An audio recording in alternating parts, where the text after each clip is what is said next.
Welcome to Victorious Living. Are you ready to unlock your full potential and experience the abundant life God has planned for you? We all face challenges, but on Victorious Living, we will equip you with practical tools and inspiring stories to help you live a life of victory. Let's prepare ourselves to learn something new today. Before we jump in, let's spread the victory. Share this video with someone who needs a fresh perspective. You were created for greatness. Let's dive in and discover how to live a life of victory.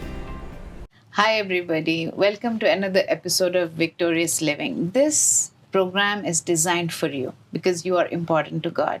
God's DNA is inside of you.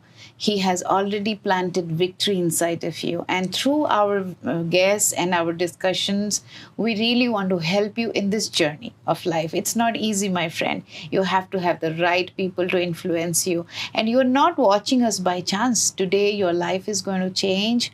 And many questions that you have that you cannot ask anybody, you're going to get answer for those questions. And without wasting my time, your time, I want to welcome our guest today, Chaplain Victoria. Thank you for coming to the show.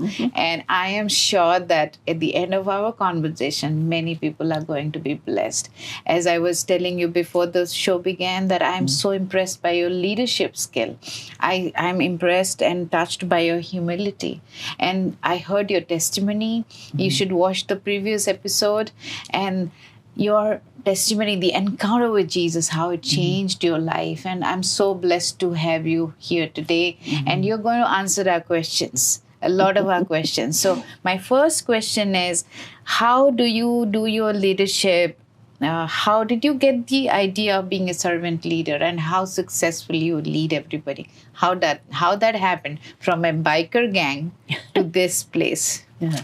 Well, you know, I am a firm believer that a good leader trains other people up to be good leaders as well.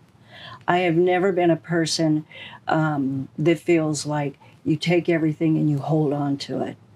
I'm the type of person that feels that Jesus is for everyone. And so you take it and you go this way, not this way. And so leadership is very important because it comes with trust. And such. However, it also takes being able to trust them and stepping back and letting them fulfill their skills, their God-given skills and gifts that God gave to them. Right. And such. So I don't think that anyone should do this with people. I think they should do this because growth comes like this. And people can't grow if we stifle them or we put them in a bottle. And we all learn from one another.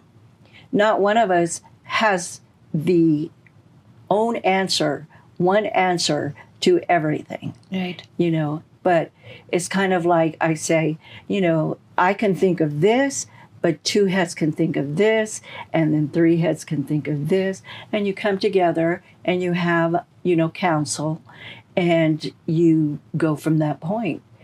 But to be a good leader, first of all, it depends. For me, I have to say, to be a good Christian leader, Right. it has to be based on the firm belief of Jesus Christ and knowing that Jesus is working within you and that you're following him.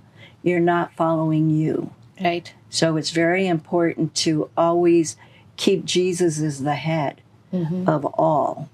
We're the body. Yes. Yes. And, you know, the body has many members. Yes. So. As I was taking my training under your supervision, I saw you never for a second insecure about anybody or anything. I saw this massive person who's humble at the same time. So how much humility plays a role? I think because I never put myself on a scale for humility, but I know that I'm the kind of person that don't ever applaud me, applaud Jesus. It's the spirit that I have within me. And I have a very convicted spirit and a spirit that has to live on truth. Victoria in the flesh can make mistakes. Right. But Jesus in me, he can't make any mistakes. It's true. So I just try to live by those things. I want to do my best for him, to please him, because this is his work, not mine. And, I'm not important. Yes. I think the people that come, whether it's you, whether it's anyone that comes, Yes. it's because this is where Jesus brought you. And so I have to be careful with what he's given to me to do what he wants, so he can grow each one of those people up to follow him as well. Right. So right now, God has placed you in a very, very influential position in the state and even in nation. But it was not like that. Tell us, our audience, how your life with bikers and drugs and very quickly how it was, like how you felt before finding Jesus. Well, I was lost. I was a very lost soul. I was a very angry soul. And I took a lot of things out on, what was right in front of me. Until I realized one day, this is not who I wanted to be anymore. And it came after being broken. I was broken. I was heartbroken. And sometimes that's what God has to do, that a lot of people don't understand. Sometimes we have to be broken so he can mold us into what he wants us to be and such. And so that's who I was. I grew up in Southern California, so I was around, my friends, the bikers, and there were other gangs as well. But, that was the environment that I grew up in. And there was a lot of things in my life growing up and, coming into place that I was on the wrong path and such. But, it all boils down to the Holy Spirit. Yes. It all boils down to, are we willing to accept? We can fight. I fought him for quite some time because I wanted to do it my way. Yes. Until I came to a place of submission when I was broken. Right. So, we all come to different places. Some may be broken more than others, some not. But, we all come to a place where we have to, sooner or later, address there is a God. So. Yes. So I'm sure that you went through violence as a child and you went through a deep rejection. So would you talk to our audience today, if somebody is watching us who's going through deep rejection, how do they handle it? Rejection, I would say pray. Pray about everything. Prayer is the answer to everything. It is our communion with God. And I understand that some people may not be in the place where it's easy for them to pray, and so. But just try it. Just try it. It doesn't have to be. God is not looking for us to give him rituals. Right. He's looking for us to be real with him, to come to him real, as a real human being, and just ask. But we have to pray. We have to pray for ourselves. We have to pray for those we love, and we have to pray. Rejection hurts. It hurts. And we strike. And it's a very genuine hurt. Yes, it's a very genuine hurt. And we strike out. We get angry and we strike back. But, that's where we have to learn forgiveness. The difference between unforgiveness and forgiveness, and to pray. Yes. When Jesus appeared to you, the first thing he told you is to forgive. Yes. Quickly tell us about that. He said, "Can you forgive?" That's exactly what he said. Can you forgive? And he said it to me 2 to 3 times. 3 times he said it to me. Because the first time he said it to me, I had to think about it. Then he showed me the screen in front of me of people that I was very unforgiving towards, people that rejected me, people that hurt me, people that I struck back at.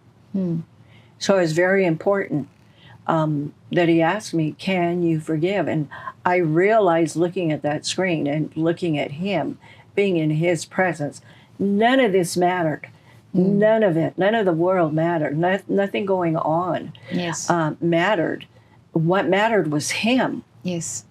And so that's why I said, yes, I can forgive. Was it an instant release of from unforgiveness? It was instant. And within the year, before the year's end, I sat down and had a friendly breakfast with both him and his wife, the same woman he left with me for. Wow. You know, so we became good. Well, the father and I shared our 2 daughters, but all the hate in me, all the animosity, it was gone. It was just gone. And so here we were, and we've been friendly ever since. And my dad, who I hadn't talked to for a long time and I never got along with and I didn't forgive, he passed away in 2009, a few years later. And we got to talk, and I forgave him. I forgave him instantly too. It took time because he wasn't forgiving. Yes. Remember, it's not just you who has to forgive. To have a relationship, not that you have to have one, but for him to have a relationship with me, he had to get to a point of being sober and him forgiving. Right. And then God brought us back together. Yes. For those people who are hearing you for the first time, you had a very bad childhood. Yes. So your father gave more importance to horses than the kids, and he would put fights, and he will make you to fight amongst yourself, and it was a very violent and very broken atmosphere. So today when I look at you, you're so calm and you're so composed and so loving, and you're always, giving. You're a very generous person, like the donuts that you got for us in the training. So like you're full of generosity. So I don't think this happened overnight. Did you put things to work? How did you practice all this? Because your childhood was not like that. No, my childhood was not like that. The instant, yes, I forgive, was instant. Yeah. And I forgave them. I let it go. Yes. However, yes, you are correct. There's steps that we have and we have to take, for relationships or for ourselves and such. And it's the Lord teaching us. He can still spank us along the way because we're not perfect. Right. But he gets us to where we're supposed to go. And the good thing about him is he waits for us. Amazing. He waits for us to get to him and then continues. So there are times where we can give up. We feel we're in a hole. We feel we can't get up and walk anymore. We're crawling. We just have to trust him. And know that he's going to see us through. That there really is a light at the end of the tunnel, and the light is him. So how do you discipline yourself on a daily basis to stay calm? And do you have a disciplined life with Jesus, like your quiet time or Bible study? Would you tell us about that? Thank you for joining us today, and I hope you were blessed by this message. Let's use this encouragement to spread hope and light, not only in our own lives, but also in our families and communities. If this message resonated with you, leave a comment and let us know how God is working in your lives. Stay victorious and be blessed.